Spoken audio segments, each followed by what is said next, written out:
नमस्कार, जोहार न्यूज 11 भारत देख रहे हैं आप। आपके साथ मैं हूं अभिषेक भारती। जो कहूंगा सच कहूंगा, डंके की चोट पर कहूंगा सच। फिर एक होता है अधूरा सच और एक होता है झूठ। सच और झूठ के बीच तराजू के जो होती है, उस तराजू में अधूरा सच बीच में झूलता रहता है और यह अधूरा सच ज्यादा खतरनाक होता है सच से भी और झूठ से भी, क्योंकि यह अधूरा सच जो है, इस अधूरे सच में मादा है। मादा है आंखों में धूल झोंक देने का, मादा है किसी को भी धोखा दे देने का। आज आपको ऐसा ही एक अधूरा सच दिखाएंगे, जिस अधूरे सच ने आज झारखंड को हिला डाला। क्या है वो अधूरा सच, ये भी देखेंगे। फिर देखेंगे झारखंड के बच्चों की परेशानी, कि आखिर झारखंड के बच्चे क्यों परेशान हैं, स्कूल जाने से क्यों डर लग रहा है उन्हें। यह समस्या आपके घर की भी, यह समस्या हमारे घर की भी है। और फिर आज आपको दिखाएंगे ग्राउंड रिपोर्ट, एक सच्चाई की, कोयले की।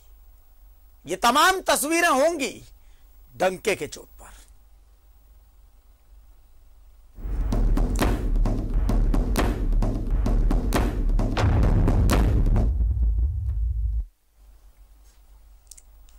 झारखंड एडवोकेट जनरल, झारखंड के एडवोकेट जनरल यानी महाधिवक्ता राजीव रंजन ने एक प्रेस कॉन्फ्रेंस की। इस प्रेस कॉन्फ्रेंस में उन्होंने शेल कंपनी के मामले में जो सुनवाई हुई है, उस पर विस्तृत पक्ष रखा राज्य सरकार का। अब सवाल यह है कि इसमें अधूरा सच क्या है।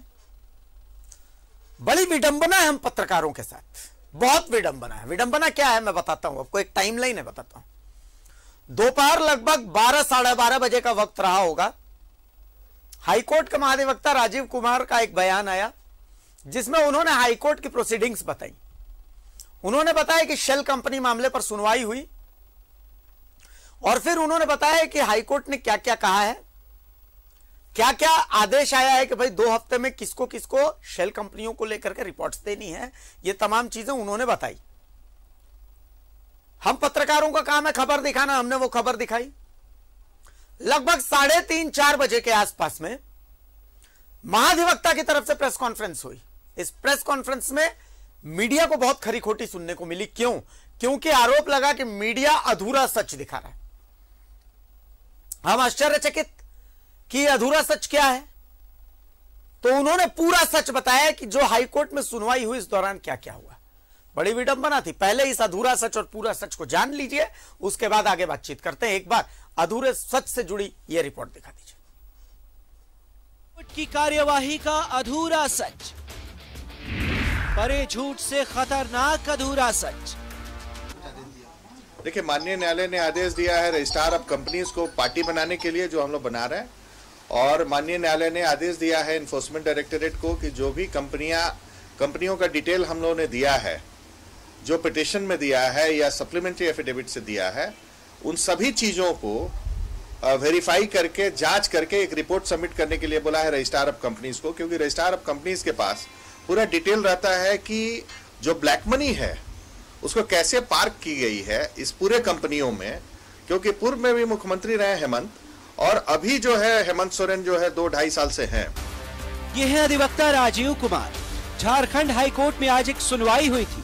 ये सुनवाई राज्य के मुख्यमंत्री हेमंत सोरेन और उनके परिवार से जुड़ी थी। अधिवक्ता राजीव कुमार ने इस सुनवाई से जुड़ी कुछ बातें बताई। राजीव कुमार के हवाले से जो खबर मिली, पहले वो बता देते हैं। खबर पर राजीव कुमार का वर्जन क्या था। सोरेन परिवार की शेल कंपनी मामले में हाईकोर्ट में सुनवाई हुई।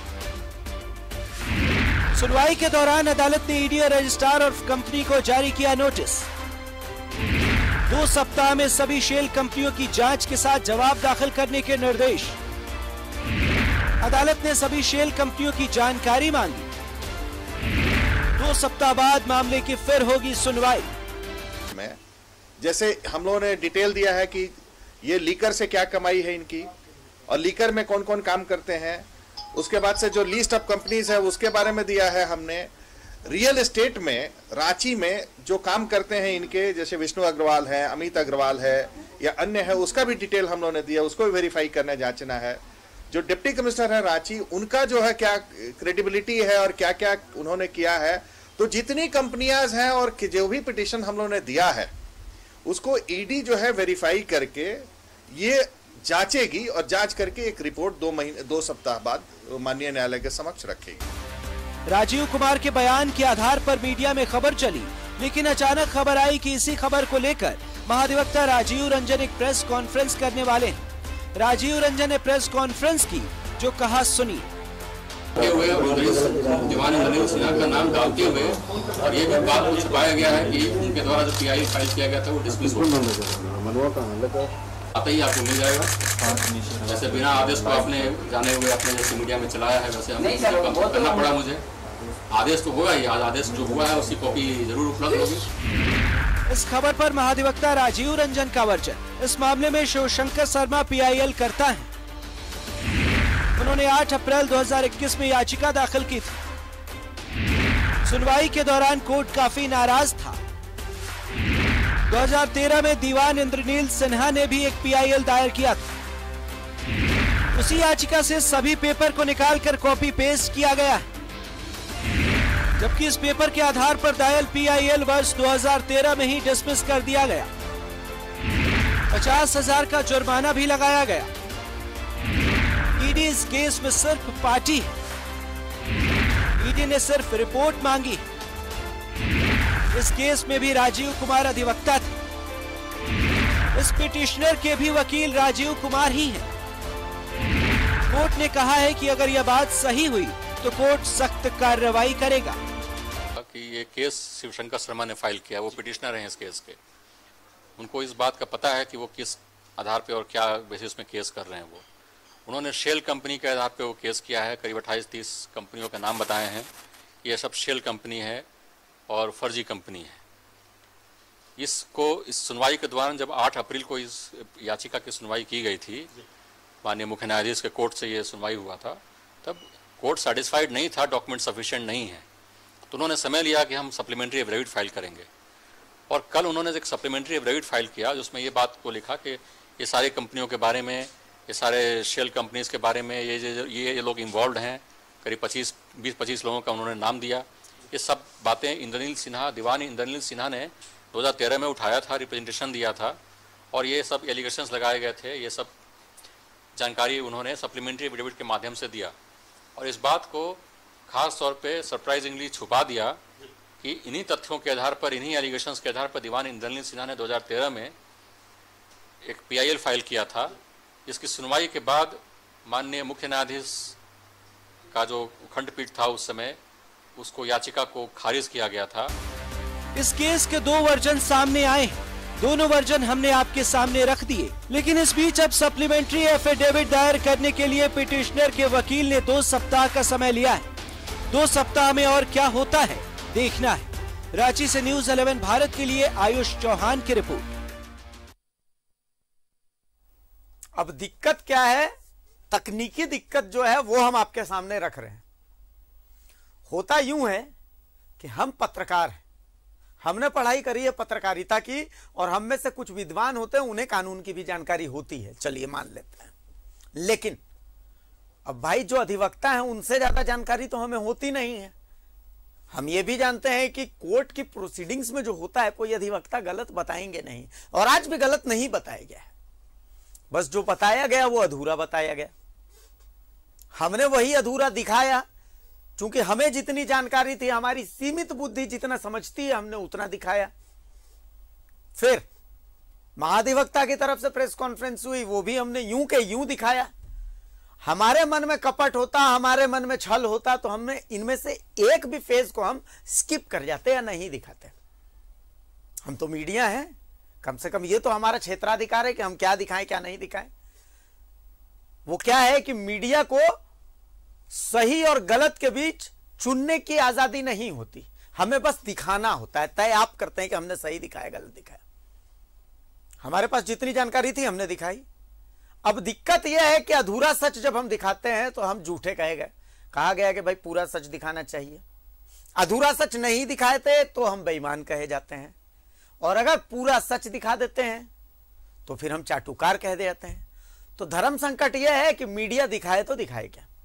अब इसी तकनीकी चीज को समझने के लिए आप सोच रहे होंगे कि इतना भाषण क्यों। न्यूज 11 भारत के एडिटर इन चीफ हमारे साथ जुड़े हुए हैं अनूप सोनू सर। मैं सीधा रुख करता हूं उनका। अनूप जी, महाधिवक्ता राजीव रंजन से आपने खास बातचीत की, उनसे जब बातचीत हुई तब जाकर के हमें पता चला कि जिस शेल कंपनीज को लेकर के आज की बात हो रही है, असल में 2013 में इसी को मामले को लेकर के हाईकोर्ट ने एक मामला खारिज कर दिया था। महाधिवक्ता कह रहे हैं कि भाई उसी में जो डॉक्यूमेंट्स, उन्हीं डॉक्यूमेंट्स को थोड़ा सा रिहैश करके वापस से यहां पर यूज किया गया है। उस समय भी अधिवक्ता राजीव कुमार थे, इस बार भी अधिवक्ता राजीव कुमार है। याचिकाकर्ता का नाम, याचिकाकर्ता का अधिवक्ता राजीव कुमार है, जिन्होंने याचिका की थी। उस समय जो थे, मुझे तो नाम भी याद नहीं आ रहा, कोई दीवान साहब थे जहां तक है, इंद्रानील दीवान। हाँ, इंद्रानील दीवान साहब थे।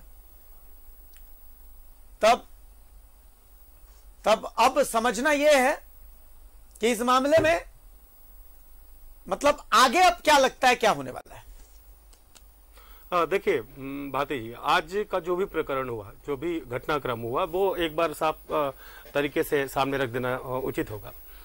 पहले हाईकोर्ट में सुनवाई होती है इस मामले पे, जिसमें ये कहा गया था, याचिकाकर्ता शिवशंकर शर्मा की तरफ से कहा गया था ये कि सेल कंपनियां बना के 12 लोग, जिसमें 2 हेमंत सोरेन और बसंत सोरेन भी है, इनके अलावा 12-13 लोगों ने ब्लैक मनी को व्हाइट मनी किया।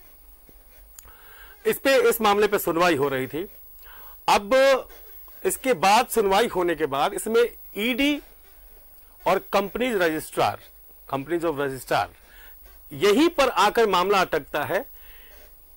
एडवोकेट जनरल का यह कहना है कि भाई ईडी को जांच की जिम्मेदारी नहीं सौंपी गई है और कंपनीज ऑफ रजिस्ट्रार को जांच की जिम्मेदारी नहीं सौंपी गई है, मामला कुछ और है, उनसे कंसर्न लिया गया है, इनका ये कहना है।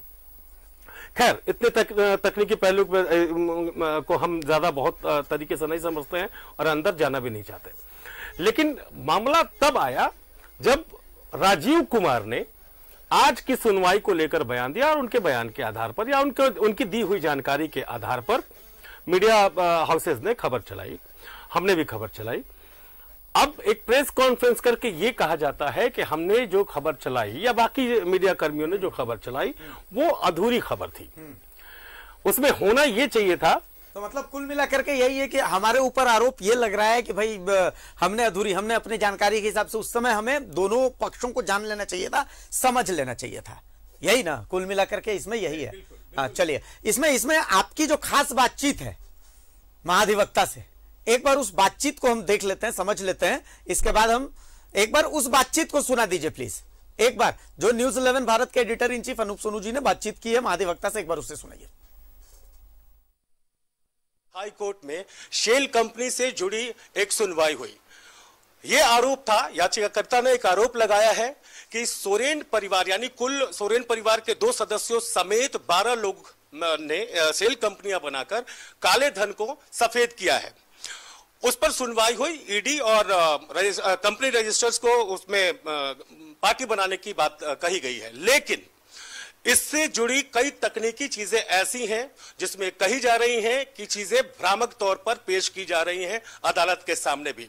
इससे जुड़ी एक पीसी हुई है, राजीव रंजन जी ने की है, हमारे साथ वो खुद मौजूद है और इस मामले से जुड़ी एक चीजों को साफगोई से और बारीकी से ये क्लियर करना चाहते हैं। सर, न्यूज 11 भारत पर आपका स्वागत है। हम जानना चाहते हैं कि सुबह से हम लोगों ने जब से ये खबर देखा है या हमने दिखाया है, बहुत सारे सवालात सबके मन में आ रहे थे। तब तक आपने एक प्रेस कॉन्फ्रेंस बुला ली और उसमें कुछ चीजें ऐसी बताई जिसके बाद थोड़ी सी हैरानी हुई।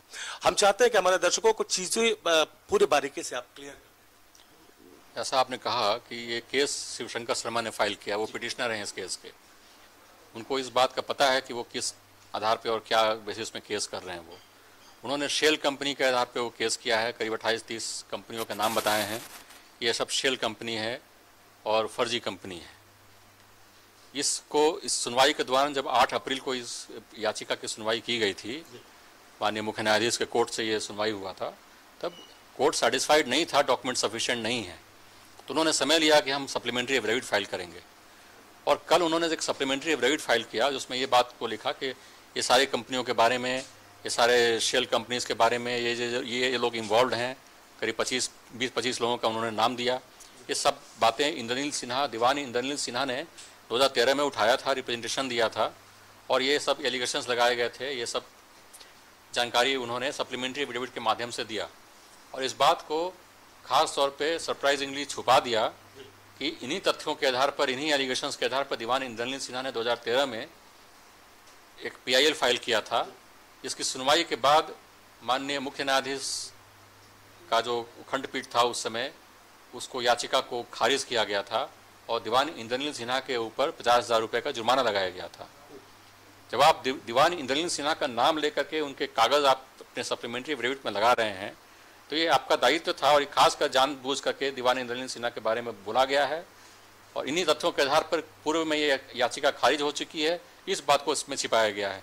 जब ये बात हमने उठाया, सरकार की तरफ से जब ये बात रखी गई, तो कोर्ट भी काफ़ी सख्त हो गया कि अगर ये बात, इसमें तथ्य गलत हैं, अगर जानकारी, अगर ये बात सही है कि पूर्व में याचिका खारिज हो चुका है और इसके तथ्य और इसके कागज आपने लगाए हैं इसमें, तो इसमें कड़ी कार्रवाई की जाएगी पिटिशनर के ऊपर। इस कारण से पूर्व के केस रिकॉर्ड्स को इस केस के साथ उसको अटैच करने का आदेश कोर्ट ने पारित किया है। आज अगली सुनवाई के समय दोनों केस रिकॉर्ड इसके साथ अटैच किए जाएंगे। आपके द्वारा क्रॉस किस तरीके से किया गया? इस बात को जब मुद्दा उठाया गया है, तो इस पे कोर्ट ने पिटिशनर के ऊपर नाराजगी व्यक्त की कि अगर ये मामला सही निकला कि पूर्व में याचिका खारिज हुआ है, 50,000 रुपया जुर्माना लगा है, उसके बारे में आपने कागज़ लगाया है अपने सप्लीमेंट्री एफिडेविट में, तो आपके ऊपर कड़ी कार्रवाई की जाएगी, और ये तथ्य गलत हैं तो भी आपके ऊपर कड़ी कार्रवाई की जाएगी। ये सब ऑब्जर्वेशंस कोर्ट ने दिया है आज, और इसके बाद ये ऑर्डर पास किया कि पूर्व के रिकॉर्ड को इसके साथ अटैच किया जाए। ये मीडिया में नहीं आ पा रहा है किसी वजह से, इस कारण से हमें आज PC करना पड़ा और ये बताना पड़ा आपको। और जो मीडिया में जो रिपोर्ट आ रही है कि ED को जांच का आदेश दे दिया गया है, रिपोर्ट मंगाया गया है, सारे तथ्य गलत हैं। ED एक पार्टी है इस केस में, और एक सरकारी पार्टी होने के नाते उसको कॉपी सर्व करने का आदेश कोर्ट ने सिर्फ पारित किया है आज। और रजिस्ट्रार ऑफ कंपनीज को मात्र इतना कहा गया है कि जो कंपनी है उसके बारे में जो लिखा गया है कंपनीज के बारे में, उसके बारे में वेरिफिकेशन करके एक एफिडेविट कोर्ट को अवगत कराए। तो इतनी सारी तकनीकी पहलू, आप सामने वाला अगर राजीव कुमार की बात करें, वो भी एक सीनियर एडवोकेट है, उनको भी सारी चीज़ों के बारे में बिल्कुल नॉलेज है, बहुत अच्छे तरीके से नॉलेज होगा। बावजूद इसके इस तरीके से तथ्यों को छिपाकर कोर्ट के सामने रखना, क्या ये कोर्ट को गुमराह करने जैसी भी चीज़ है? ये आप उनसे पूछिए कि जो उन्होंने कहा है ये बात कहाँ तक है और सच है, और क्यों उन्होंने क्या कारण था उनका कहने का, ये तो वही कह पाएंगे। लेकिन ये बात सही है कि मीडिया को जो क्रॉस वेरिफिकेशन जरूर तथ्यों का करना चाहिए कि जो बात वो सुन रहे हैं, कह रहे हैं कोर्ट के आदेश के बारे में, कोर्ट के ऑब्जर्वेशंस के बारे में, ये बहुत ही सीरियस मैटर होता है। माननीय उच्च न्यायालय का एक कॉन्स्टिट्यूशनल कोर्ट है, हम लोग सबकी जिम्मेदारी होती है। हम अपना एक पक्ष रख सकते हैं, अगला दूसरा कोई अपना पक्ष रख सकता है, लेकिन सबकी अपनी अपनी जिम्मेदारी है। हम लोग तथ्यों को तोड़ मरोड़ करके नहीं मीडिया में देना चाहिए, और मीडिया ट्रायल नहीं होना चाहिए। जो तथ्य गलत है, किसी के बारे में किसी का रेपुटेशन इसके स्टेक पे होता है, किसी के बारे में कोई चीज़ कह देना बड़ा आसान है, और आपने जब केस किया है तो उसको मीडिया के साथ ट्रायल कराते हैं, ये गलत है। ये ट्रेंड गलत चल रहा है, इसको बंद होना चाहिए हमारे समझ से, और गलत रिपोर्ट तो बिल्कुल ही नहीं जानी चाहिए।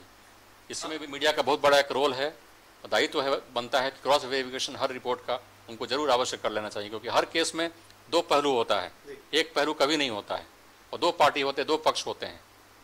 दोनों पक्ष की तरफ आपको सुनना चाहिए, आपको वेरीफाई करना चाहिए, ऑर्डर की कॉपी लेनी चाहिए, देखनी चाहिए आपको, और तब आपको रिपोर्ट करना चाहिए। तो मीडिया में जो आज खबरें दिखाई गई आज की सुनवाई को लेकर, उसमें कहीं ना कहीं तकनीकी रूप से तथ्यों को सामने सही तरीके से नहीं रखा गया। इस बाबत ये प्रेस कॉन्फ्रेंस बुलाया था, और उन्होंने कई चीजों को साफ किया कि एक्चुअल में इस केस की ट्रायल किस दिशा में जा रही है और फैक्ट्स क्या है।